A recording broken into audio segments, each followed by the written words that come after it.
순모로 나오라고 꼬지 잡힌 게 친구야. 고시생한테. 그럼 또 양자꾸 독한수 사준다고 혹야 간다. 또 볼펜이나 사달라. 볼펜 비싸더만.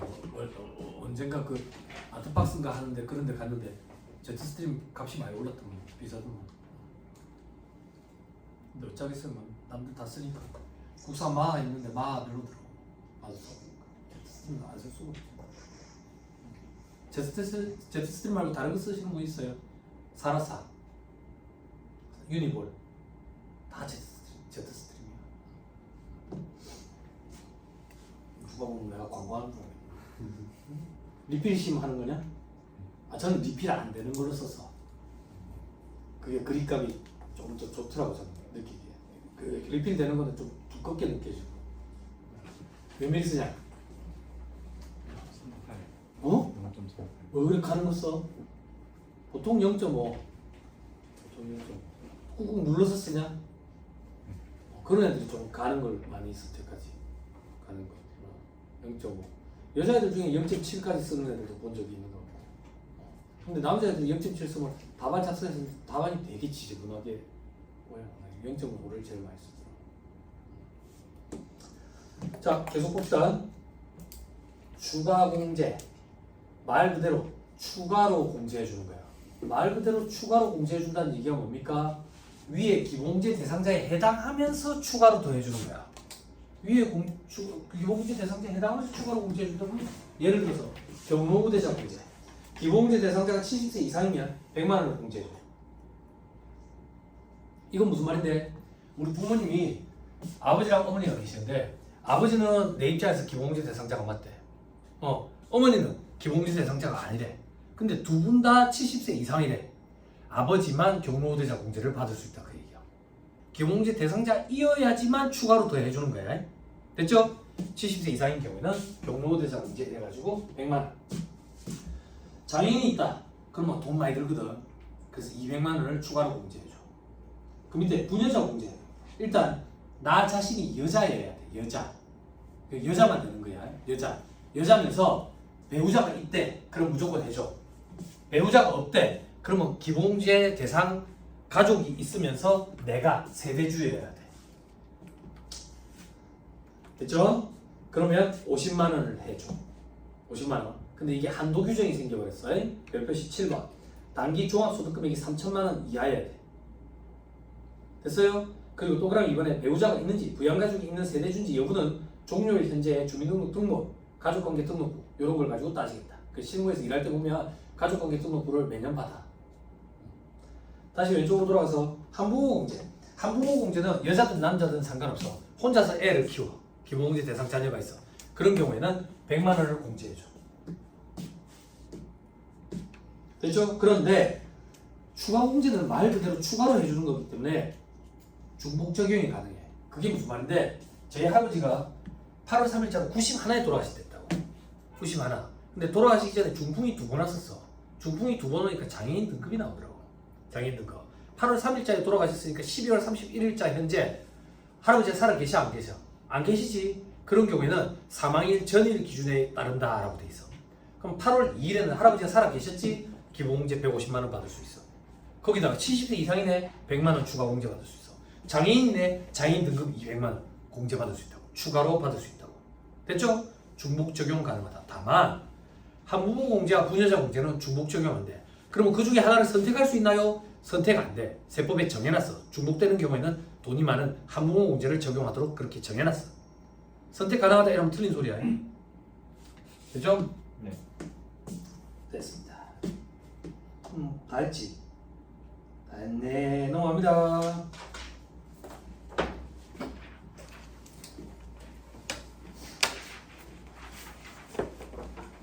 재밌네. 책을 옆으로도 봤다가 세로로도 봤다가 다이나믹하네.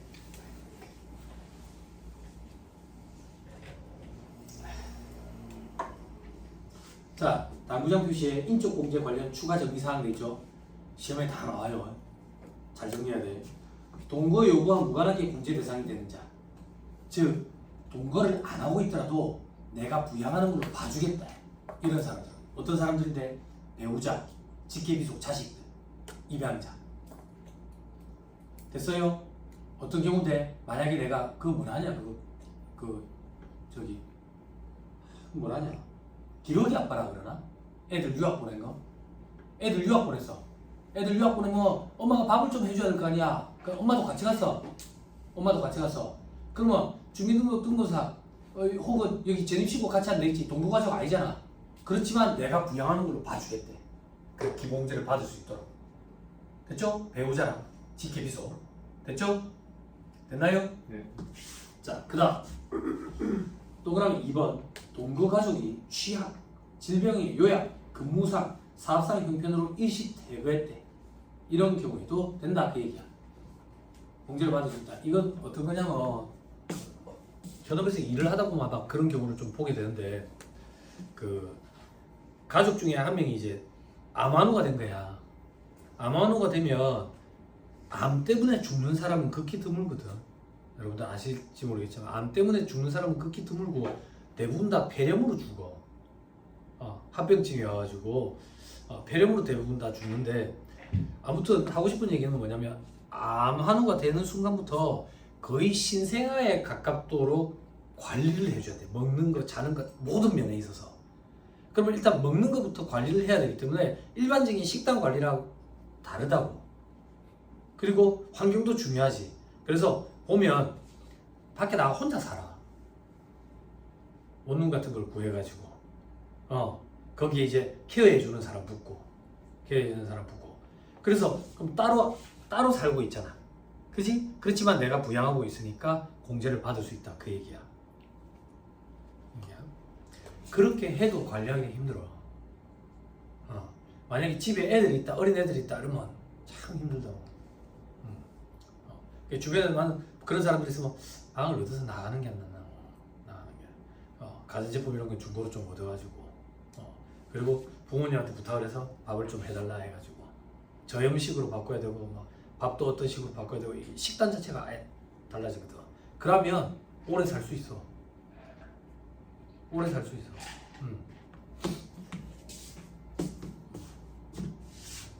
텔레비 보면 뭐 암 완치 뭐 이런 얘기 있던데 그 완치의 기준이 어떤지 모르겠지만 제가 알고 있는 상식선에서는 그게 아예 암세포가 내 몸에서 사라지지는 않을 거야. 이제 건강히 몸 상태를 꾸준히 건강하게 관리하면서 더 연명하는 거지. 근데 그게 10년이 될 수도 있고 20년이 될 수도 있고 그런가 봐. 한 집 걸어서 한 집마다 암환우가 있다니까는. 자, 그리고 취약. 만약에 애가 고등학교로 갔는데 기숙학교래. 기숙학교. 저희 동네에 있는 그 저기 고등학교가 그 기숙사가 있는 고등학교더라고. 기숙사가. 이제 주말에만 애들 올 거 아니야. 그런 것도 얘기하는 거야. 그런 것도. 그리고 예전에 기억나네.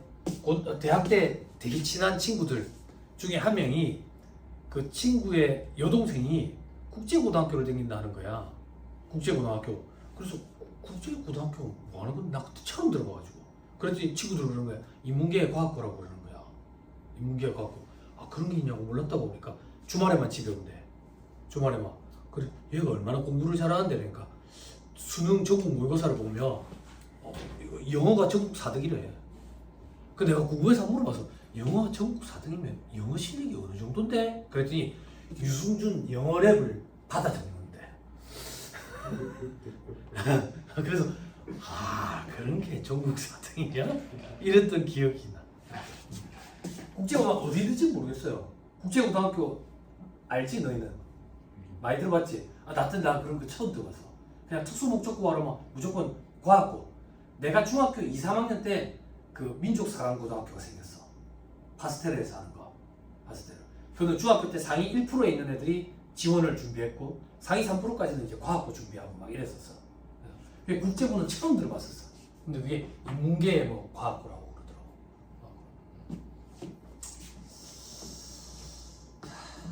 아무튼 그래요. 근데 이제 그래요. 간 애들 보면 적응 못해가지고 중도 포기하는 애들 제법 많죠. 항상 1등을 달리다가 1등들만 모이니까 1등을 못하니까 거기서 보면 괴리가 엄청 큰가 봐 애들이. 나이도 어린데 메탈 관리하기 쉽지 않겠지. 자, 그리고 동그라미 3번. 거주자, 배우자 포함해가지고 직계 존속이 주거 형편에 따라서 별거하는 경우에도 동거 안 하더라도 기공제를 받을 수 있다고. 이건 어떤 거냐면 내 부모님이 연로해지셨어. 그래서 동거하면서 내가 동거 복양을 하고 싶어. 근데 부모님이 요즘에는 자식들이랑 같이 안 살라 그래. 불편해가지고. 그럼 자식들 입장에서는 부모님이 우리 집에서 같이 안 살더라도 근처에서라도 같이 살면서 좀 복양하고 싶거든. 그런 경우도 된다 그 얘기야. 됐어요? 됐죠? 오케이. 됐어. 이거 여담사만 들으면 안 돼. 시험에 다 나왔어. 이거 시험에 다 나왔어. 자, 그 밑에 나이 요건, 소득 금액 요건 한정 시기돼 있지. 과세기한 종료일 기준이야. 과세기한 종료일. 그럼 어떻게 하면 되는데 20세 이상, 60세 이하는 시험 문제, 계산 문제 풀 때 60세 이상, 20세 이하의 날이 하루라도 있으면 해줘. 그럼 예를 들어 가지고 12월 1일자로 60이 됐대 우리 부모님이. 그럼 60세 이상인 날이 하루라도 있지. 12월 1일자로 내 자식이 21세가 됐대. 1년 중에 20세 이하인 날이 하루라도 있지. 그러면 해줘. 해주는 방향으로 세팅돼 있다고. 됐죠? 그러니까 만 나이를 따지 쌓고 뭐 그런 거 하는 거 아니야. 만 나이는 여자들끼리 처음 보는 자리에서 나이가 어떻게 되세요? 만 나이. 연예인들한테 나이가 어떻게 되세요? 만 나이. 그지? 남자들은 도리어 올리잖아 나이를. 네, 내립시다 여러분. 자 밑에 동그라미 2번 예외. 12월 31일 전에 사망한 자는 사망일 전일 기준 해주겠다 그 얘기야. 그리고 장애가 12월 1일자로 치유됐대. 그러면 장애 치유일 전일 기준. 그럼 11월 30일자로는 장애가 있었지 해주겠다 그 얘기야. 그렇죠? 자 밑에 기본공제 대상자 해당하는 나이가 하루라도 있으면 해준다. 그렇죠? 자 밑에 괄호 3번 한 명이 2명 이상의 공제 대상 가족에 해당되면 어떻게 되냐 이거야. 중복 공제는 안 돼. 이거 정산이 잘 돼 있어가지고 바로 빨간불 뜬다고 연락 와. 중복 공제 받으면 안 되고 한 명의 공제 대상 가족이 된다. 한 명만 받아먹어야 된다 그 얘기야 공제를. 그런데 동그라미 2번 누구의 공제 대상 가족인지 불분명하면 어떻게 할 거냐. 동그라미 기억 갑의 배우자가 을의 부양 가족에 해당될 때는 갑의 배우자란데. 자 이게 무슨 말이냐. 만약에 우리 와이프가 소득이 없어. 그럼 내 입장에서는 배우자로서 공제를 받을 수 있지. 근데 와이프의 부모님, 장인, 장모님이 만약에 소득이 있대. 그럼 장인, 장모님 입장에서는 자식이니까 직계비속이니까 소득공제 대상이 되잖아. 그지? 그럴 때 누가 앞서냐 이거야. 앞서냐? 내가 앞서. 구분이 뭐 할 때는 내가 앞선다고. 그럼 장인, 장모님은 공제를 못 받느냐? 그 얘기는 아니야. 내가 안 받고 장인, 장모님이 공제를 받으면 돼. 근데 뭐 하대? 그런 경우에는 법적으로 내한테 우선순위를 준다. 그 얘기야. 됐죠? 자, 그 다음에 동그라미 니은 갑의 부양가족이 을의 부양가족에도 해당될 때는 작년에 누가 공제받았는지 그 사람한테 우선권을 주는데. 근데 작년에도 공제받은 사실이 없대. 그럼 당해 4학년도에 종합소득금액이 많은 자의 부양가족으로 보겠대. 이건 무슨 말인데? 종합소득금액이 많은 자한테 소득공제를 해주면 절세 효과가 훨씬 더 커지지. 그치? 혜택을 주는 방향으로 세팅이 되어 있구나. 이렇게 생각하면 편하지. 됐지요? 네. 됐지요? 자, 그 다음 동그라미 3번 과세기한 중에 사망을 했거나 뭐 저번저번 했는데 이런 것까지는 볼 필요 없을 것 같아. 자, 저 밑에 정리. 자, 배우자랑 이혼했대. 그럼 12월 31일자는 배우자가 없지? 그지? 그럼 기본공제 못 받네. 그지? 대신에 혼자서 만약에 알을 키운대. 그럼 한부모공제는 받을 수 있겠네. 배우자랑 사별했대. 그러면 사망일 전일 기준으로 따지니까 배우자가 있지. 그럼 배우자 기본공제 받을 수 있고 한부모공제는 못 받지. 그렇게 따지는 거야. 됐나요? 됐죠? 사별 죽어서 이별했다고. 네, 그래요. 네. 자, 다음 페이지 사례 되겠죠? 그죠? 이것도 그냥 요거를 봅시다. 기본서에 있는 걸 보지 말고. 기본서에 있는 것보다 이게 조금 더 복잡해요. 근로소득금액 5천만 원 있는 여성 거주자. 일단 여성이면 뭐 따져야 돼? 부녀자 공제 생각해봐야지. 근데 부녀자 공제는 단기에 종합소득금액이 얼마? 3천만 원 이하야지. 근데 근로소득금액이 이미 3천만 원 있는 거 버리네. 그지? 그러면 부녀자 공제는 못 받겠네. 근데 혼자서 알을 키우고 있으면 한부공제를 받을 수 있겠지? 그거 조금 감안하면서 한번 살펴보자. 인적 공제를 한번 해봐라. 부친과 모친은 주거 형편상 별거하고 있어. 상관없다고. 동거하는 가족 범위에 포함시켜준다 해서. 그지? 자, 본인은 무조건 해준다 했다. 150만 원. 됐죠? 네. 자, 그 밑에 부친 75세? 좀 주의해야 되겠네. 70세 넘었네. 2024년 3월 10일에 사망했어요. 3월 10일. 그러면 사망일 전일 기준에 따지니까 3월 9일자에는 부친이 살아 계셨지? 그지? 60세 이상이네. 그리고 소득금액 요건 따져야 돼. 소득금액은 종합소득금액, 퇴직소득금액, 양도소득금액 기준으로 100만 원 이하여야지. 근데 부친이 보니까 작물 제외 소득이 1000만 원이네. 요거 기억나? 작물 제외 소득 중에 식량 기타 작물 제외 소득은 비과세. 나머지 작물 제외 소득은 2천만 원까지는 과세하지 않지. 2천만 원이 안 되네. 과세 안 되지. 10억 기준이었네. 10억 원. 10억 기준이니까 과세가 안 되지. 그럼 뭐 과세되는 소득금액은 없네. 그럼 소득금액이 없는 거나 마찬가지네. 기본공제 받을 수 있다고. 됐나요? 네. 됐어요? 그래서 이런 작물 재배업 소득이 끼면 어려워져. 이런 작물 재배업 소득은 뭔데? 부업 규모의 소득들이 있었지. 전통주 제조 소득, 양업, 이제 어업 이런 거 있었지. 그치? 이런 것들이 끼면 어려워. 그런데 역대 시험 문제에 그런 것들 거의 안 나왔어. 거의 안 나왔어. 구석지도. 자, 그다음 모친. 일단 부친은 보자. 부친 머릿속으로 일단 기본공제 대상자 되지. 그러니까 조금 이따 경로고대자 공제 추가로 100만 원 또 받을 수 있겠네. 그지? 그리고 모친 70세. 70세 이상에 해당하지. 사업소득 금액이 150만 원이네. 100만 원 이상에 해당하네. 기본공제 안 되네. 기본공제 안 되니까 추가공제, 경로대자 공제도 안 되네. 됐죠? 자, 그 밑에 배우자는 나이 요건 안 따진대서 소득금액 요건만 따진다고. 소득금액 100만 원 이하야 되는데 총금액이 500만 원이네. 그럼 총금액 500만 원까지는 해준다 했지. 그지? 됐죠? 별거 중이네. 별거 중이더라도 해준다 했지. 됐죠? 자, 그 밑에 어디까지 갔어?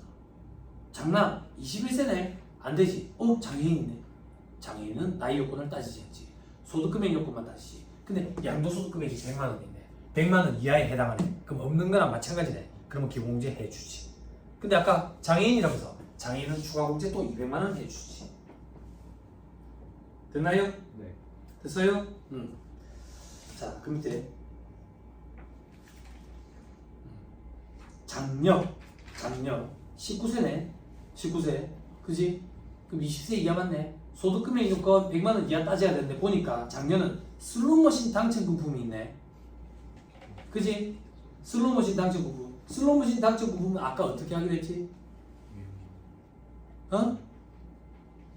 200만 원 기준으로 과세한다 했지. 근데 무조건 분리과세로 끝낸다 했잖아. 그지? 그럼 종합소득금액에는 들어가? 안 들어가지. 분리과세로 끝내니까. 그럼 종합소득금액이 있어 없어? 없지? 해준다고. 요렇게 따지는 거야. 됐죠? 별거 중이네. 해준다고. 됐죠? 됐나요? 네. 자, 그 다음 차남. 맞네. 차남 15세 20대 이하네. 그지? 소득금액 100만 원 이하 요건. 국내은행 예금이자가 200만 원 있네. 그지? 이것도 어떻게 해야 되는데? 금융소득 종합과세 여부 판단해야지. 2천만 원 이하네. 분리과세로 끝나겠네. 그지? 그지? 그러면 해주지. 됐지? 시동생도 데리고 있는가 봐. 능력이 없는 시동생이 있는가 봐. 그지? 60세 이상, 20세 이하 해당사항 없네. 그지? 소득금액 필요 없지. 나이 요건 일단 충족 못 하지. 그지? 됐어요? 네. 됐죠? 그래서 안 돼. 됐습니까? 하실 수 있겠어요? 사이즈가 좀 크긴 합니다. 항목이 많아가지고 복습하기는 참 좋을 것 같네요. 그다음 자, 이번에 연금보험료 공제.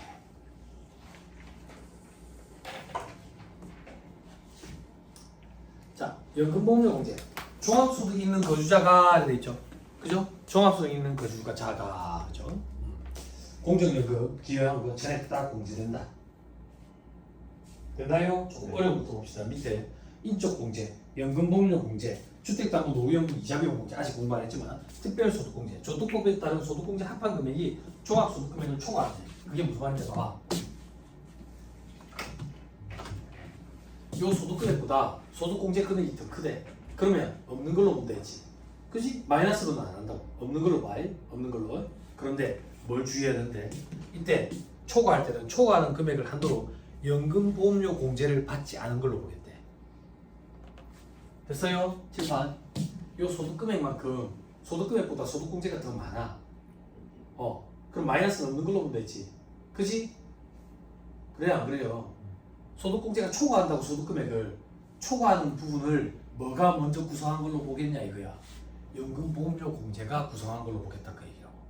왜 그렇게 보는데 연금보험료 공제를 그러면 못 받은 거잖아. 연금보험료 공제를 못 받았다는 얘기는 과세가 된 걸로 봐서 나중에 연금을 수령할 때 과세 제외 기여금으로 차감시켜준다고. 그렇게 하기 위해서 연금보험료 공제를 받지 않은 걸로 본다고. 그러면 납세자한테 유리한 방향이네. 그지? 그지? 봐봐 한 큐 하니까 좋긴 하네. 그지? 연금 아까 저기 공제연금 했지. 자 계속 가자. 밑에 주택담보 노후연금 이자 비용 공제해야 되겠죠. 자 이건 어떤 거냐면 시험에 거의 안 나와. 말문제 보기 한번 구성할 듯 말 듯 이래. 제 얘기를 들으면 돼. 주택담보 노후연금 이자 비용 공제는 역모기지 론을 얘기하는 거야. 이 은행이 생기는 행위가 왔어야 되는데 모기지 론이 담보대출 받는 거잖아. 역 반대 리버스라고. 리버스. 역 모기지 론은 뭔데? 요즘 같은 시대에 이제 노후를 대비하시는 분들이 그런 일이 많을 거야. 우리 부모님 세대는 자식들이 취직이 늦어. 취직이 늦으니까 결혼도 늦어. 결혼이 늦는데도 불구하고 모아놓은 돈은 없어. 근데 둘이서 좋아서 죽고 못 산대. 그럼 부모가 결혼을 시켜준다고. 부모는 무슨 돈이 있어서 자기들 노후 자금을 빼가지고 결혼을 시켜줘. 그러면 자기들 노후는 어떻게 대비해야 되는데 자식들이 이제 동거복양해야지. 근데 자식들 불편 주기 싫어가지고 독거노인은 혼자 늙어 죽어가지고 발기게 되고 그래. 그러면 그때 뭘 하는데 노부부 둘이서 재산이라고는 이 집 살고 있는 집 하나밖에 없는 거야. 그러면 노후에 이 집을 팔아가지고 먹고 살아야 될 거 아니야. 근데 이 집을 팔아버리면 여관살이를 해야 된다고. 그럴 때 이 집을 담보로 맡겨놓는 거야. 은행에. 그래서 은행에서 이 집을 감정을 해. 감정을 해. 그리고 나도 감정을 해. 어떤 감정? 몇 살까지 살 것 같은지. 그래 감정을 해가지고 그 금액을 연금 형태로 줘. 연금 형태로. 그래놓고 내가 나이가 80이 되면 정산을 한번 해. 왜? 80전에 죽을 줄 알았는데 명이 긴 거야.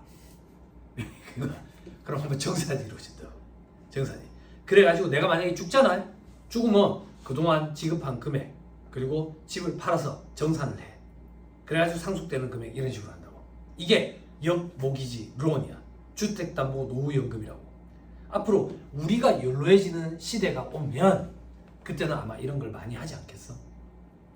그래서 제가 다 쓰고 돌아가세요 그런다고. 다 쓰고 살고 있는 집까지 이렇게 맡겨가지고 다 닦아 쓰고. 그러면 여기서 말하는 이자 비용 공제는 뭔데? 감정을 해가지고 현재 가치 평가를 할 거 아니야. 지금이니까. 그지? 현재 가치 평가를 하면 상각하면서 이자 비용이 발생할 거라고. 이거 스틱 앤 캐럿 중에 캐럿을 어떻게 적용하는데 이 이자 비용 중에 200만 원을 소득공제를 해주겠대. 소득공제를. 됐죠? 네. 아직까지 제가 경험이 짧아서 그런지 몰라도 제가 관리하는 업체들, 개인 사업자들 혹은 이렇게 업체들 관리할 때 이 주택담보 노후연금 이자 비용 공제 대상이 되는 업체들은 한 번도 없었어요. 아직. 근데 매년 되게 좋은 제도라는 걸 얘기하고 있어요. 앞으로는 또 시대 상황이 좀 달라질 수도 있겠죠. 그죠? 오시리아 관광단지에 저기 실버타운이 지금 조성되고 이러는 시대인데, 그죠? 앞으로는 또 안 달라지겠어요. 돈 바짝 열심히 벌어서 저축해가지고 저는 와이프랑 노후에 실버타운 이런 데 들어가고 싶어요. 누가 밥도 좀 해주면 좋고, 나든 사람들끼리 모여가지고 게이트볼도 좀 치고. 게이트볼. 아, 왜 웃냐? 아니 공친다 하잖아 사람들이. 골프만 치는 그냥 게이트볼도 공치는 거죠. 자, 밑에 법으로 정한 요건 을 갖춘 주택담보 노후연금을 지급하는 연금소득이 있는 거주자 12억 원 이하 뭐 이렇게 대충 기준일까? 자, 다음 금액을 연금소득금액에서 공제한다. 200만 원 요 정도만 보시면 돼요. 이자 비용 상당액을. 됐죠? 자, 지금부터 볼 건 뭔데? 특별소득공제. 특별소득공제. 됐죠? 됐죠? 7번 보세요.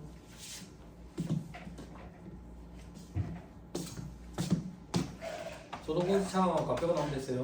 여기다 세액 곱하면 산출세액 나오고요. 산출세. 여기서 세액 값면 세액 공제를 뺀다고. 세액 공제만 한번 써볼게.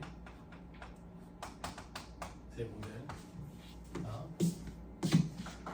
2014년 전에 2014년에 대대적인 개편이 있기 전에 소득공제, 보험료 소득공제, 의료비 소득공제, 교육비 소득공제, 주택자금 소득공제, 그리고 기부금 소득공제 이렇게 있었다고. 이게 법이 개정이 되면서 잘 봐. 보험료 중에 공적 보험은 소득공제에 그대로 남아있어. 사적 보험만 세액공제로 내려왔다고. 그리고 의료비는 세액공제로 내려왔어요. 교육비 세액공제로 내려왔어요. 주택자금공제는 그대로 남아있어. 그대로. 그리고 기부금 세액공제로 내려왔다. 그러면 세액공제에 보험료, 의료비, 교육비, 그리고 기부금 세액공제가 있는 거야. 그지? 그럼 소득공제는 뭐가 남아있는데? 소득공제는 공적 보험료 소득공제, 주택자금공제 이 두 가지를 특별소득공제라고 표현해. 됐어요? 네. 됐나요? 됐어요? 나옵시다. 근데 반발이 엄청 심했었어. 반발이 심했던 이유가 부자한테 증세하기 위해서 개편한다 그랬거든. 세무사회에서도 이걸 반대했었어. 뭐라고 반대했었냐면 부자 증세라는 얘기는 적직적인 목적에 따라 가지고 이 세법을 건드리는 거잖아. 그러면 건드리려면 추후에 발생될 부작용에 대비해서 계산 과정의 윗부분에서 건드려야 우리가 손을 쓰기가 편하다고. 계산 과정의 밑부분을 건드리는 겁니다. 그래서 위에서 하는 게 차라리 나으니까 다시 예전으로 돌아가는 게 안 낫냐 라는 주장을 했고 각 언론사들마다 엄청나게 반발이 심했어. JTBC부터 시작해가지고 이게 부자 증세가 아니라 부자 감세라고. 이거 했더니 부작용이 생겼어. 어떤 부작용이 생겼는데 2월에 연말정산하는데 한 달치 월급만큼 개내는 일이 생겨가지고 실질적으로 저소득 측이 타격을 입었다 이래가지고 인터뷰를 하고 했었고 막 그랬다고. 근데 시간이 흘러서 몇 년 지나 보니까 이거 부자 증세 맞았어. 이 제도 잘 만든 제도, 잘 개정한 거였다고. 그럼 그때 한 달치씩 개낸 사람들은 무슨 문제가 있었던 사람들인데 회사에서 원천 징수를 잘못했어. 그게 좀 안타깝더라고. 그게 언론에 나와가지고 세법 전문가 중에 누구 한 명이 그런 소리를 하더라고. 사과하는 언론사가 한 군데도 없더라고. 그렇게 욕만 많이 하고 사과하는 언론사가 하나도 없더라고. 그런 얘기를 하더라고. 그게 좀 안타깝지. 아무튼 시간이 흘러서 생각해보니까 통계 수치를 보니까 부자 증세가 이루어진 게 맞았어. 맞았다고. 그럼 기획재정부에서 이 안을 짤 때 잘 짰던 게 맞아. 그러니까 그 뭐라 해야 되지? 그냥 반대를 위한 반대를 하는. 그때 이것도 하나 같이 끼어 있었어. 근데 이게 개정된 거 아는 사람 몇 명 없다고. 이것 때문에 하도 언론에서 엄청나게 떠들었다고 그때. 2014년. 그래 연말에서 대란 이렇게 표현했다니까. 그 정도였어. 자, 이 두 가지 보는 거야. 특별소득공제, 공적보험과 주택자금공제. 자, 다음 금액을 근로소득자의 근로소득 금액에서 공제. 근로소득자 체크. 즉 직장인들만 해주는 거야. 근데 일용 근로자는 제외. 당연하지. 일용 근로자는 원천지수 분리과세로 과세 문제가 쪼개야 되잖아. 원천지수로 과세 문제가 쪼개야 되잖아. 됐죠? 자, 밑에 과로일본 보험료 공제되어 있는데 그 위에 줄만 치고 가자. 별표시 무슨 소리인지 아직 몰라도 된다. 신청을 요건으로 하고 특별소득공제 그리고 특별세액공제 중 항목별 세액공제, 특별세액공제 중 항목별 세액공제가 요거야. 여기 밑에 있는 것들. 그래 요거 언급할 때 같이 언급이 항상 된다고. 얘들 그리고 월세 세액공제라는 게 있어요. 요거를 신청을 안 했대. 신청을 안 하면 그냥 일괄적으로 얼마의 금액을 빼줘. 13만 원을. 그걸 표준세액공제라고 표현해.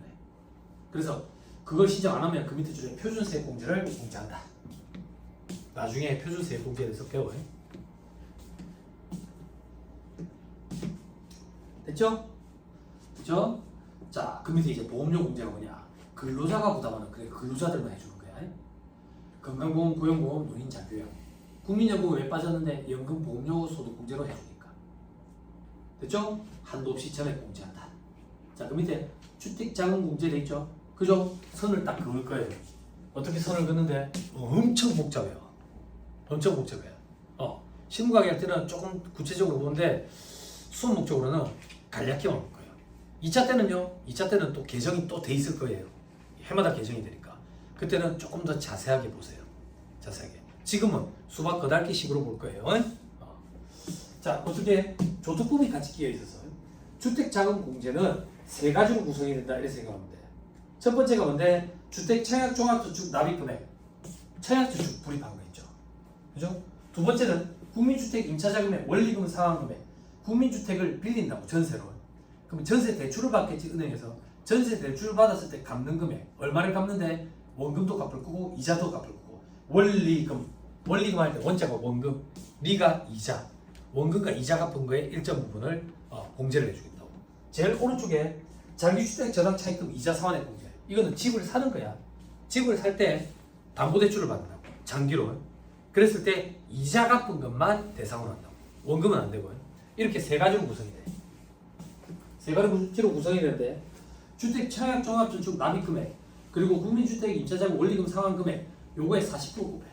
이게 대상이 되는데 여기까지만 해가지고 일단 한도가 400이야. 여기에 장기주택 저당 차입금 이자 상환액 공제를 합쳐가지고 한도 연 800까지야. 근데 한도가 연 800으로 끝나는 게 아니야. 연 800으로 끝나는 게 아니라 책에 나와 있을까? 나와 있네. 다음 페이지 별표시 4번. 차입금의 상환기간이 15년 이상인 장기주택 저당 차입금에 대해서 적용을 한대. 또 그럼 1번. 그 상환기간이 15년 이상인 차입금의 이자를 고정금리로 지급하고 비거치식 분할 상환한대. 그러면 2천만 원을 한도로 해. 800이 아니라. 또 그러면 이게 고정금리로 지급하거나 오하의 기준으로 비거치식 분할 상환이면 1,800. 또 그러면 이거 상환기간이 10년 이상인 차입금의 이자를 고정금리로 지급하거나 비거치식 분할 상환이면 600만 원이야. 이런 거 암기 못해. 암기 못한다고. 못 갖고 들어간다 그 얘기야. 그냥 구성요소 정도만. 앞으로 다시 돌아와서 별표시 1의 동그라미 1번. 해당 과세기간에 총 금액이 7천만 원 이하인 무주택 세대주가 주택 청약 종합저축에 납입한 금액을 말한다. 한도는 연 240이었는데 300으로 개정이 됐어요. 이제 청약저축 불이 많아잖아 요즘에. 그러니까 늘려주는 거야.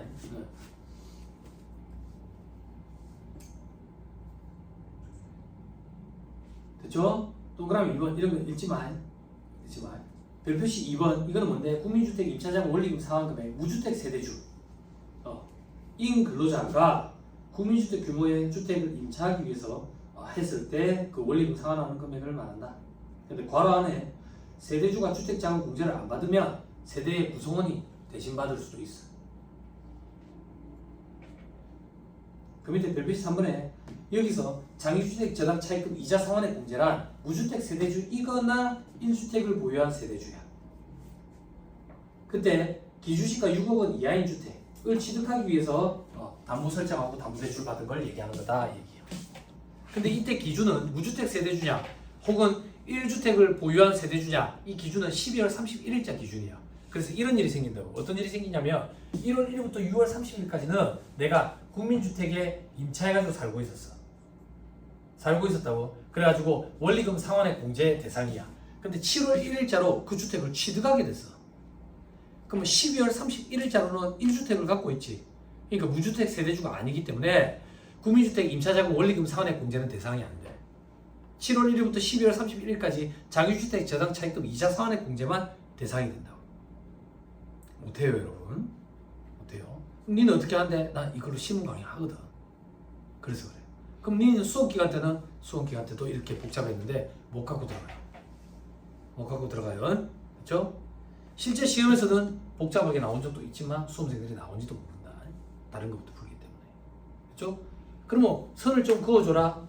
주택자금공제는 소득공제에 해당한다. 특별소득공제. 그때 청약저축 관련된 게 있고 그리고 국민주택 임차자금 원리금 상환액 공제가 있고 장기주택 저당 차입금 이자 상환액 공제가 있다. 청약저축은 연간 240에서 300으로 한도가 변했다더라.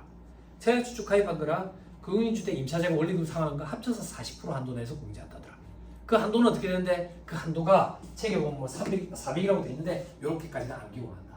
자기주택 전환차익금 이자와 산업공제까지 합쳤을 때 한도는 어떻게 되는데 거치식이냐 뭐 비거치식이냐 분할 상한이냐 이런 거에 따라가 1,800도 있고 2,000도 있고 뭐 그렇다더라. 그냥 그 정도만. 이 정도. 야 이 자식아 그 정도라니 그것도 다 한 거 아니냐? 아니 이것도 더 복잡해. 실무 강의할 때는 막 이 케이스가 참 다양하다고. 아 그러면 선생님 현업에서 일할 때 미치겠네요.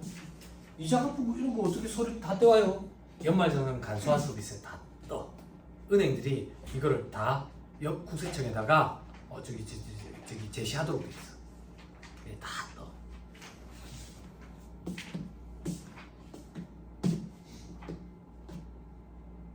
됐어요? 됐나요? 그리고 개정된 거는 조금 더 보고 들어가. 그럼 시험에서 주교도는 어떻게 되는데요? 안 중요해. 시험에 그냥 여기 나와. 여기 나오고 공적 보험 좀 나오고 주택자금 공제는 잘 안 등장 안 해. 너무 스트레스 받을 필요 없다 그 얘기. 자 2-151페이지 종합소득공제 등의 배제에 되죠. 그죠? 분리과세 소득만 있는 자는 종합소득공제 적용 안 한다. 당연하지. 종합소득세 계산구조에 늘 숫자가 없는데 뭐. 됐죠? 입증서류 미제출자 공제 받으려면 서류 이렇게 부합되는 서류 이런 거 제출해야 될 거 아니야. 근데 제출을 안 했대. 그러면 기본공제 중 본인거 150만 원 그리고 표준세액 공제만 적용해줘. 근로자들은 표준세액 공제 13만 원 하고 그 밖에 자는 7만 원 내죠. 뭐 성실 사업자는 12만 원이 돼 있죠. 잠깐 보고 갈까?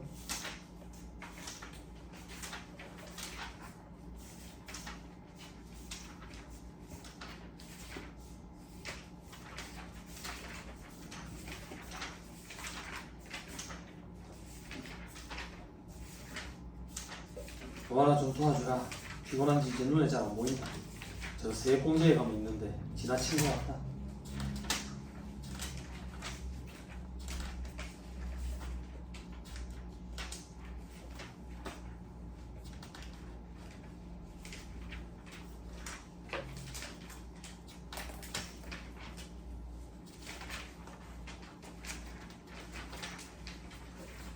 어, 2-168페이지.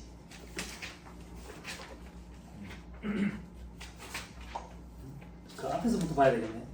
2-167페이지부터 봐야 되겠네. 2-167페이지 3번에 특별세액공제 되어 있죠. 그죠? 그 밑에 표에 보면 동그라미 1번 항목별 세액공제를 신청하면 그렇게 하면 돼. 근데 동그라미 이번에 그걸 신청을 안 하면 표준세액공제 연 13만 원. 근로자들, 근로소득이 있는 자. 다음 페이지. 단가로 이건 근로소득이 없는 자는 동그라미 1번 표준세액공제 7만 원. 성실 이런 말이 있네. 이런 사람들은 12만 원. 됐죠? 다시 돌아오세요. 자, 2-159페이지. 받고 마지막 점. 두 번째 점의 두 번째 줄. 다만 과표 확정 신고 여부와 관계없이 서류를 나중에라도 제출하며 소득공제 해줘. 됐죠? 그리고 수시부과 결정의 경우에는 기본공제 중 본인분만 적용하고 표준세액공제 이런 거 적용 안 한대. 수시부과 결정은 말문제 보기 요거 딱 하나만 기억하면 돼. 시험에 어떻게 나왔는데 기본공제 중 본인분과 표준세액공제를 적용한다. 틀린 소리야. 표준세액공제 적용 안 해줘요. 됐어요? 됐죠? 자, 그 밑에 종합소득공제는 과세기간 또는 부양기간이 1년 미만이더라도 월할 계산 이런 거 안 해. 그리고 종합소득공제액이 종합소득금액을 초과하는 경우에는 없는 걸로 본다. 따라서 퇴직소득, 양도소득에서 퉁칠 수 없고 다음 연도 이월 공제도 안 돼. 다만 초과할 때 연금보험료 공제를 받지 않은 걸로 봐가지고 과세지의 기여금으로 집어넣어주는 건 있지. 됐죠? 네. 자, 밑에 박스 2번 저축보상 소득공제 볼 필요 없어. 1차 시험 범위 아니야. 됐죠? 신용카드 등 사용금액 소득공제 복잡거든. 안 봐도 돼. 1,000만 원. 됐죠? 넘어갑니다. 2-155페이지. 그 밖에 저축보상 소득공제 바로 이번 벤처기업, 벤처투자주와 바로 이번 소기업 소상공인 주택 종합저축 어쩌고 저쩌고 돼 있죠? 그죠? 천만다행이지. 이 조문 한 개 한 개가 2차 때 세법학을 구성하는데 5페이지, 6페이지씩 깨알같은 거죠. 그리고 봐봐. 주택 청약 종합저축에 대한 소득공제 있죠? 그죠? 아까 300만 원 한도로 그것도 조특법 규정이라서 1차 시험에 등장하지 않아요. 됐죠? 자, 그리고 안 봐도 됐다. 2-157페이지. 공동사업 합산과세 시 소득공제 특례에 돼 있죠? 그죠? 동그랑 1번 연금보험료 공제, 동그랑 2번은 조특법이니까 물 필요 없고, 동그랑 3번 연금계좌 세액공제. 아직 연금계좌 세액공제 안 했지만 아까 잠깐 보고 왔지? 개인연금저축 불입하는 경우에 12% 15% 세액공제 해주는 거예요. 그지? 연금보험료 공제는 연금보험료 소득공제하는 거 공적연금. 그지? 됐지? 자, 이거 특례 내용 보자. 위에 소득공제, 연금보험료 소득공제 또는 세액공제, 연금계좌 세액공제를 적용하는 경우에 공동사업 합산과세 규정에 따라 주된 공동사업자에게 합산과세되는 특수관계인이 지출한 금액이 있다면 주된 공동사업자의 소득금액에 합산과세되는 소득금액 한도 내에서 주된 공동사업자가 지출한 금액으로 봐가지고 소득금액 혹은 산출세액에서 소득공제, 세액공제 가능하다. 이게 무슨 말인데? 이 얘기야. 아까 공동사업 합산과세 때 조세회피 목적이라 가지고 얘 소득금액을 내 소득금액에 엎었어. 엎었는데 알고 봤더니 얘가 연금보험료 지출한 금액이 있대. 그거는 소득금액이 내한테 소득금액을 엎었으니까 내가 지출한 걸로 봐가지고 내가 소득공제 받는다 그 얘기야. 다만 한도는 합친 소득금액을 한도로 해. 소득금액을 한도로 해. 됐죠? 오케이. 됐다. 밑에 사례 봐. A한테 C 거를 엎었지? 그지?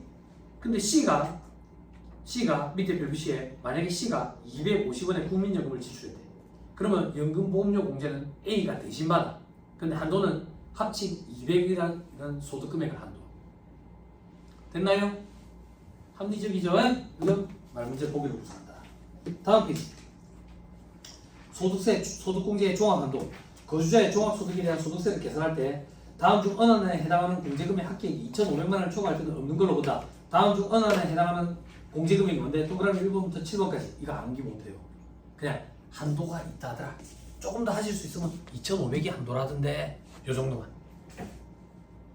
시험에 계산 문제는 어떻게 나온대요? 한도에 절대 걸리지 않아요. 됐죠? 네. 현업에서 일할 때는 어떻게 해야 되는데 프로그램에 로직이 세팅이 돼 있어요. 걱정 안 해도 돼요. 종합소득공제도 한도가 있다더라. 한 2,500 된다더라. 그 정도만. 그 정도만. 됐나요? 네. 됐죠? 자, 산출세액으로 가자. 아, 재밌다. 자, 산출세액 어떻게 계산하는데?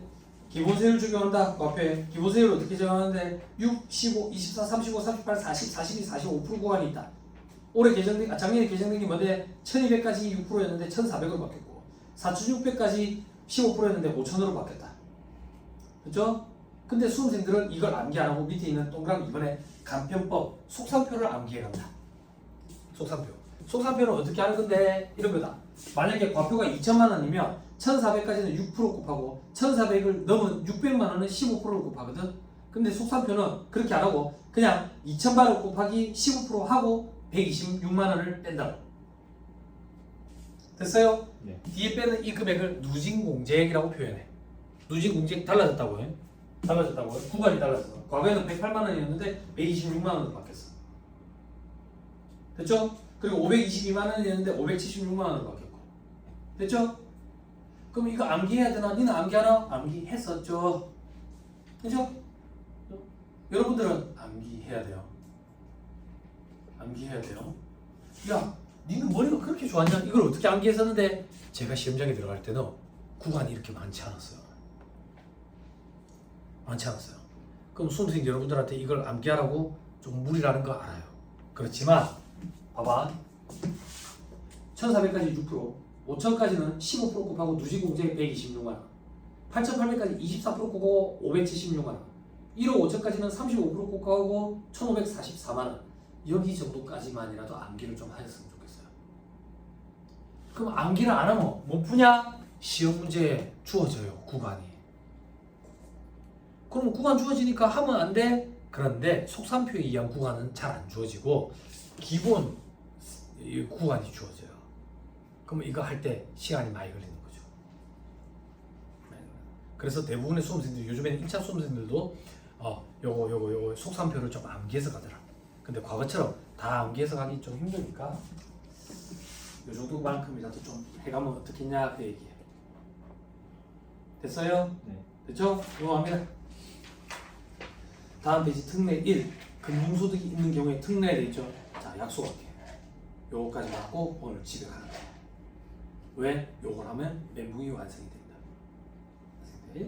2천만 원 초과시 산출세, 2천만 원 이하시 산출세. 앞으로 다시 돌아가는 거지. 앞으로 가자. 2-42페이지라고 돼. 42페이지로 가자.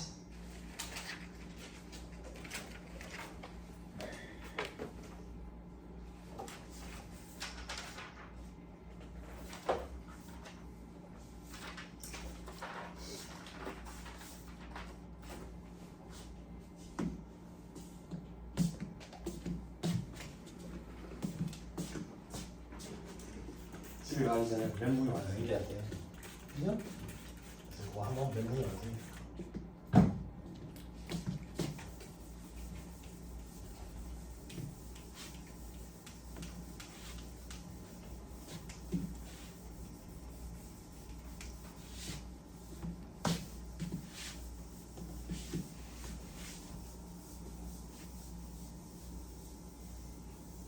제가 보세요. 기억을 거둔습니다. 금융소득 종합과세 기억나죠? 이자, 배당. 그죠? 종합과세 여부 우리 어떻게 판단했죠? 종, 개, 출자공동사업자입니다. 그래서 이 합계한 금액이 2천만 원을 초과하면 종합과세, 2천만 원 이하면 분리과세 선택가. 기억나요? 그래서 만약에 종합과세가 된대.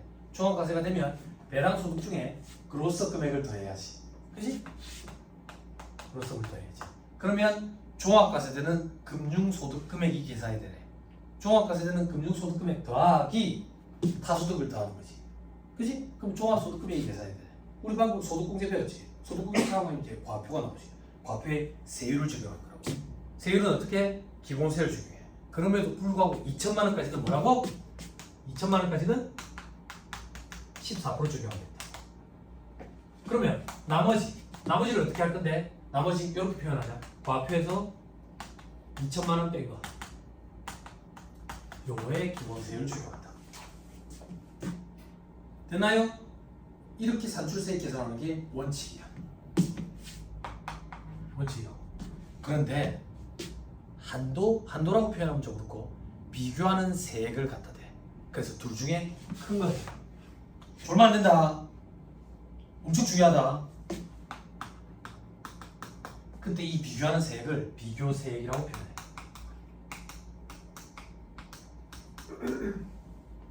그럼 비교세액은 뭘 어떻게 비교하는 건데? 금융소득이 분리과세 됐다라고 봤을 때 계산한 세액을 비교세액이라고 해. 다시 금융소득이 분리과세 됐다라고 봤을 때 계산한 세액이 비교세액이야. 그럼 금융소득이 분리과세 되면 이렇게 될 거야. 이자와 배당소득이 분리과세 되면 저 이자와 배당에 대해서는 분리과세시 원천징수 세율을 적용하겠지. 원칙적으로 몇 프로인데? 근데 비용 대금의 이익은 몇 프로인데? 비용 대금의 이익은 25%고 봅니다. 그리고 나머지 금융소득은 14%고 봐. 됐죠? 거기에다가 타소득이 있겠죠? 타소득은 소득공제 빼야 될 거 아니에요? 그죠? 이거 뺀 금액에 기본세율을 적용하지. 됐나요? 그런데 문제가 있다. 어떤 문제가 있는데? 출자공동사업자 배당인데, 출자공동사업자 배당은 사업소득인데 배당소득으로 봐가지고 배당소득으로 의제해버리는 거였지. 그지? 그래서 저 출자공동사업자 배당을 사업소득이라고 보고 한번 계산해보고 금융소득이라고 보고 한번 계산해보고 둘 중에 큰 걸로 해. 그래서 이 타소득에 출자공동사업자 배당이 만약에 끼어있다면 출자공동사업자 배당을 금융소득이라고 한번 보는 거야. 그래서 14%를 적용해. 그래서 타소득에서 출자공동사업자 배당 뺀 거에 소득공제 뺀 거에 기본세율을 적용해서 큰 걸로 하겠다. 됐나요? 그럼 다시 비교세액이라는 이 산출세 계산 방식이 의미하는 것은 금융소득이 분리가세 됐다라고 봤을 때 계산한 세액이라고. 그러면 세법에서 둘 중에 큰 걸 산출세액으로 하라는 의미는 어떠한 경우에도 산출세액은 금융소득을 분리가세 했을 때 세액보다는 커야 된다는 얘기라고. 여기까지 됐어요? 그래서 비교세액을 갖다 대는 거야. 비교세액을 됐죠? 됐나요? 네. 연습을 조금 해봐야 돼.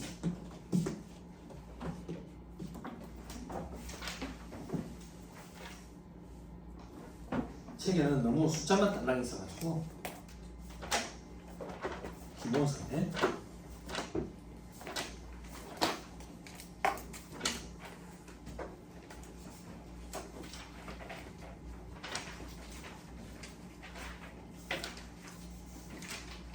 (720페이지) 한번 보세요.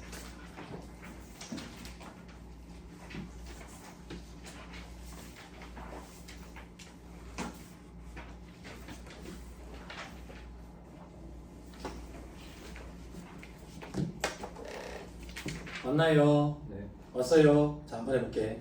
거주자 값이 2024년도 종합소득세 계산과 관련된 다음 자료를 이용해서 종합소득 산출세를 계산하래.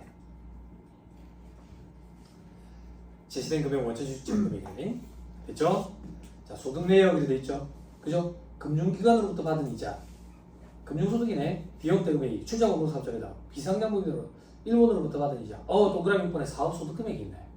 그지? 그럼 나머지는 금융소득이고 사업소득 금액이 하나 주어져 있네. 그지? 금융소득 금액이 주어져 있으면 종합과세 여부 판단해봐야지. 금융소득 종합과세 여부. 노란색으로 할게요. 숫자 갖다 써보자. 자, 금융기관으로부터 받은 이자. 별다른 얘기 없죠? 조건부가세 이자 800. 됐죠? 여러분 이해하는 게 필요해요. 해답이 잘 돼 있어요. 들어보세요. 비용 대금의 이익 900돼 있지. 별다른 말이 있어? 없네. 그지? 조건부가세. 그리고 비용 대금의 이익은 원천지수 세율이 다르니까 좀 꼬다리 달아주고. 그 다음 출자공동사업자 배당이 400. 그 다음 비상장법인으로부터 받은 배당이 300이 있는데 아무 말이 없으니까 그로서 대상일 거야. 자, 그 다음 일본에서 받은 이자 200. 주의해야 되네. 별표시가 달려있네. 일본에서 받은 이자는 국내에서 원천징수가 안 됐대. 그럼 무조건 종합과세 200. 됐죠? 자, 그리고 사업소득 금액이네. 해답 보고 좀 해답이 옆으로 돼 있어가지고. 자, 우리 같이 한번 해봅시다. 요거 하면 얼마야? 1900. 그지? 요건 300. 더 해보자. 더하니까 2200이네. 그지? 네. 2000만원 초과됐네. 종합과세 되겠네. 종합과세 되는 금액을 계산하려면 그로스업을 더해야지. 그로스업 한번 해보자. 자, 2200 요거 어떻게 썼는데 2000만원까지는 분리과세 효과랑 동일해. 2000만원을 초과한 게 얼만데? 200만원. 그리고 원래 그로스업 대상은 얼만데? 300. 둘 중에 작은 거. 요게 작네. 요거에 이제 몇 프로 곱하는데? 10%라고. 11%가 아니고. 그럼 얼만데? 20만원. 그지? 그러면 종합과세 되는 금융소득은 2220만원. 이러면 망하지. 왜? 출자공동사업자 배당도 더해야지. 2420만원이네. 그지? 그죠? 여기다 쓸게. 금융소득 금액. 종합과세 되는 금융소득 금액. 2420만원. 아니 2620만원. 여기에 사업소득 금액 더하자. 불러주세요. 얼마나 돼 있어? 3,500. 자, 암산할게요. 그럼 종합소득 금액은 얼마인데? 6,120만원. 그죠? 야, 여기서 소득공제 차감해야 돼. 어디 자료가 주어져 있을 거야. 다음 페이지 메뉴에. 소득공제가 220만원 딱 떨어지게 해놨다. 칠판. 그럼 과세표준은 얼마 되는데? 과세표준은 5,900. 됐어요? 네. 여태까지 우리 배운 거 한 거예요. 새로운 거 한 적 없어요. 됐죠? 자, 이제 하자. 산출세 계산해보자. 산출세 칠판. 여기다 숫자 넣어줄게. 자, 2천만원까지는 무조건 14%. 여기다 쓰자. 2천만원 곱하기 14%. 그리고 나머지가 어떻게 되는데? 5,900에서 2천만원 뺀 거. 요거에는 기본세율 중요해. 기본세율 6, 15, 24, 35 어쩌고저쩌고. 책에 보니까 기본세율 앞에 참고 돼 있죠? 왜 참고하라고 돼 있는데? 쓰기 귀찮아서. 실전 기출은 어떻게 돼 있는데? 구간을 표를 줘놨어. 실전 기출을 해요. 아무튼 요거 계산을 제가 암산으로 팍 해버리니까 이게 얼마냐면 숫자가 지저분해. 7390000 7390000 이렇게 돼. 됐어요? 자, 이제 비교세액과 비교하자. 비교세액이 의미하는 건 뭐랬지? 금융소득을 분리과세했다라고 보고 계산한 세액. 요게 비교세액이라고. 금융소득을 분리과세했다라고 보고 한번 계산해보자. 금융소득이 얼마 있는데? 이자소득 1,900이 있고 배당소득 300이 있네. 합치면 얼마인데? 2,200이네. 2,200. 그런데 비용 때문에 이익이 있네. 얼마? 900. 900에 대해서는 25%를 적용할 거고. 그치? 나머지는 이렇게 얘기하자. 2,200에서 900을 뺀 게 나머지네. 이렇게 하자. 요거에 14%를 적용할 거야. 그치? 출자 공동사업자 배당 400이 있는데 어떻게 할 건데? 다소득에 일단 먼저 한번 포함시켜서 해보자. 다소득에 출자 공동사업자 배당 400. 그리고 타소득도 뭐 있는데? 사업소득금액 3,500. 여기서 뭘 빼야 되는데? 소득공제 220. 요거에 기본세율 한번 적용해보고, 출자 공동사업자 배당이 금융소득이라고 보고 해보자. 400에 14% 곱하고, 그리고 타소득 사업소득금액 3,500. 여기서 소득공제 220 뺀 거에 기본세율 한번 적용해보고. 아무튼 이렇게 해서 큰 걸 했더니 대답 보고 할게요. 큰 걸 했더니 이게 얼마가 나오는데 833만 원 이래 나오는가 봐. 위에가 큰지 밑에가 큰지 모르겠지만 아무튼 했더니 833만 원. 833만 원. 됐어요? 됐나요? 됐어요? 자, 마무리 지을게요. 칠판 보세요. 자, 산출세액은 그럼 얼마예요? 둘 중에 큰 거니까 얘가 산출세액이 되는 거죠. 얼마? 833만 원. 됐습니까? 됐어요? 끝이 아니야. 동시에 써머리 펴놔. 써머리 펴면 2-42페이지.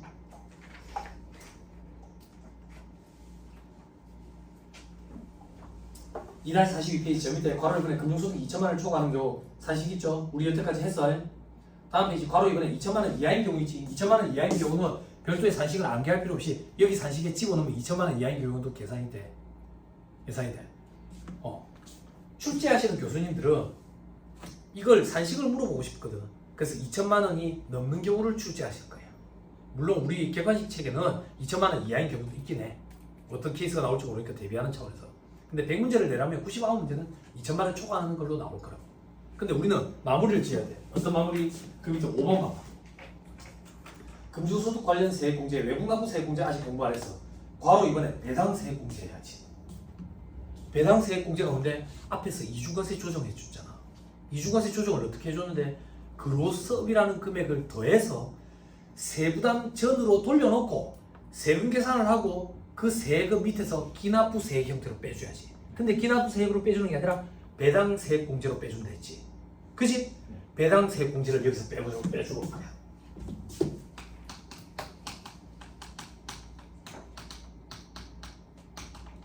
자, 책에 있는 사실대로 얘기해줘. 둘 중에 작은 거라고 돼 있지. 네. 첫 번째가 뭐라고 돼 있어?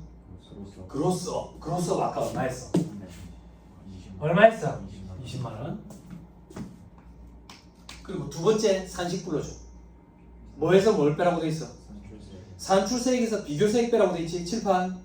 산출세액 얼만데? 833원. 비교세액 얼만데? 833원. 그럼 얼마야? 0. 배당세액 공제로 차감할 게 없다고. 됐어요? 네. 자, 의미 설명할 거야. 배당세액 공제를 하는 이유는 그로스업 금액을 더했기 때문에 배당세액 공제를 하는 거야. 그로스업을 더한 이유는 이중과세를 조정하기 위해서 세전으로 돌리기 위해서 더하고 세액 공제로 밑에 뺀다고. 그런데 우리 이 비교세액이 의미하는 거는 어떠한 경우에도 금융소득이 분리과세 됐을 때 세액보다 작으면 안 된다는 얘기야. 그래서 비교세액은 금융소득이 분리과세 됐다고 봤을 때 세액이라고. 그런데 이 회사는 이 비교세액이 더 커서 산출세액이 비교세액이야. 그럼 즉 이 회사의 산출세액은 금융소득이 분리과세 됐다고 봤을 때 세액인 거야. 금융소득이 분리과세가 되면 종합과세 계산구조에 안 집어넣으니까 그로스업 할 여지도 없어. 그로스업 할 여지가 없기 때문에 밑에서 배당세액 공제로 뺄 금액도 없는 거야. 이게 2차 시험에 세무회계 빵점 방지 문제라고. 세무회계 소득세법을 제일 마지막에 푸는데 수험생들이 여기까지 잘 안 풀어. 왜 안 푸는데 이자 배당 금융소득 계산할 때 틀리거든. 맞추면 어떻게 하는데요? 사업소득에서 틀려. 사업소득에서 틀려. 맞추면요. 연금소득에서 틀려. 맞추면요. 근로소득에서 틀려. 결국에는 틀려. 결국에 틀리면 종합소득금액이 엉터리지. 이 엉터리를 가지고 뭐 한다고 하고 앉았어. 일부 부정수라도 받으려고 소득공제와 인적공제 계산한다고. 그리고 배당세 공제 0 쓰고 나와. 0 쓰고 나온다고. 왜 0 쓰고 나오는데 출제 교수님은 비교세액 산식을 물어보고 싶어. 이걸 물어보고 싶으려면 얘가 크도록 내야 돼. 얘가 크면 무조건 배당세 공제는 0이라고. 출제위원회 의도 자체가. 됐어요? 네. 조금만 더. 2차 수험생들이 어떤 실수를 하는데 칠판. 2차 수험생들이 어떤 실수를 하는데 동그라미 1번의 산식 이거 못 세우는 수험생 없어. 동그라미 2번 비교세 계산할 때 틀려. 실수를 해가지고. 어떻게 실수하는데 봐봐. 비교세액은 금융소득을 분리과세 했을 때 세액이랬지. 왜? 뭘 쓰는데 너희? 뭘 쓰는데? 뭐 중요한 게 있는데? 설명 드려야 된다고. 설명 드려야 돼. 한 번에 이해 안 돼. 응? 금융소득이 분리과세 됐을 때 세액이 비교세액이라고. 그럼 금융소득 분리과세 세액이니까 비용대금의 이익 900. 그리고 나머지 2200에서 900 뺐지. 어떤 실수를 하냐? 2220에서 900을 빼. 애들 빨리 안 하다가. 2290은 그로스 금액이 가산이 된 금액이야. 분리과세 할 때는 그로스를 안 해. 그래서 2220에서 빼면 안 돼. 이 실수를 해, 수험생. 나머지는 실수하는 수험생이 잘 없어. 다들 열심히 하기 때문에. 됐어요? 됐나요? 네. 소영이 멘붕 왔구나. 희망을 줄게, 소영아. 걱정하지 마. 혜련아, 희망을 줄게. 희망을 줄게. 어떤 희망이요? 1차 시험에 문제가 100문제가 나오잖아. 100문제가 그 중에 99문제는 여기서 끝나. 종합과세되는 금융소득을 계산하시오. 한 문제 정도가 여기까지를 물어봐. 그럼 수험생들 풀겠냐? 다른 거 풀지. 다른 거. 됐어요? 네. 됐죠? 제가 드리고 싶은 얘기는 1차 시험 때 여기는 완벽하게 해야 돼. 여기는 좀 미흡하더라도 어차피 시험에 나오지도 않고 나와봐야 수험생들이 안 푸니까. 네? 2차 시험 때는요. 2차 시험 때도 완벽하게까지 못해도 돼. 왜요? 여기 계산 과정에 넣는 숫자 자체가 이미 틀려 있을 거니까. 그래서 수험생들은 그걸 알기 때문에 항상 소득세법을 제일 마지막에 풀어. 2차 시험에 세무회계 연습 시간 안에 다 못 풀거든. 부가세가 쉽더라 그러면 부가세 먼저 풀고 법인세법 풀고, 법인세 토픽이 좀 쉽더라 그러면 법인세법 풀고 부가세로 가고, 법인세 기본 문제는 뭐 원래 푸는 거고. 항상 어떤 식으로 방식을 결정하든지 간에 순서를 결정하든지 간에 소득세법을 제일 마지막에 푼다고. 제일 마지막에. 왜? 종합소득세 자체를 완벽하게 맞출 가능성이 좀 희박하기 때문에.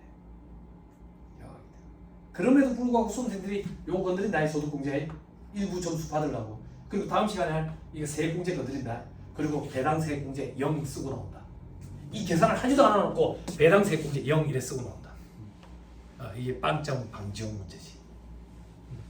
법인세 등 송금불산이 기타 사유 유출 이런 거죠. 1점. 됐어요? 됐죠? 자, 이거 여러 번 복습해보세요. 됐죠? 강의느라 고생 많았습니다. 수고하셨습니다. 다음 시간 평소대로 9시 합시다. 그리고 아까 중간에 피드백 주셨거든. 우리 그 부가세법에 간이가세만 안 한 게 아니라 가사세도 안 했대. 가사세도. 근데 제 생각에는 다음 주에 기억을 또 못 할 거야. 그러니까 얘기를 좀 해주세요. 소득세법 끝을 내고 부가세법 마무리합시다.